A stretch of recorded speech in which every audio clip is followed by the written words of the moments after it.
ஊற்றியாச்சு. வெந்தயம், பூண்டு, வெங்காயம், பச்சை மிளகாய், கருவேப்பிலை, வெந்தயம் எல்லாம் போட்டு நல்லா வதக்கணும். கொஞ்சம் மஞ்சத்தூள் போட்டுக்கணும்.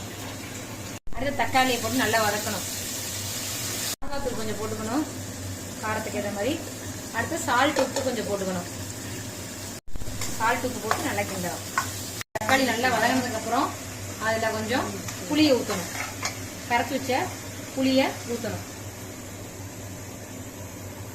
எப்போ தண்ணீரில் கொஞ்சம் ஊற்றிக்கணும். ஊற்றி நல்லா கொதிக்க வைக்கணும். கொஞ்சம் கொதி வந்துருச்சு. இதில் வறுத்து வச்சிருக்க மீனை உள்ளே போடணும்.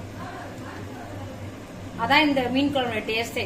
இது பேர் மீன் குழம்பு சம்பான்னு சொல்லுவாங்க. வறுத்த மீனை உள்ளே போடணும். இப்போ தேங்காய் பால் ஊற்றினாலும் சரி, இல்லை தேங்காய் அரைச்சி ஊற்றினாலும் சரி, அரைச்சி ஊற்றி ஒரு 5 நிமிஷம் கொதிக்க வச்சா போதும். நல்லா டேஸ்டா இருக்கும் இந்த மீன் குழம்பு சம்பா. தேங்காய் ஊற்றி 5 நிமிஷம் ஆயிடுச்சு. இந்த நல்லா திக்காக கொதிச்சிருச்சு.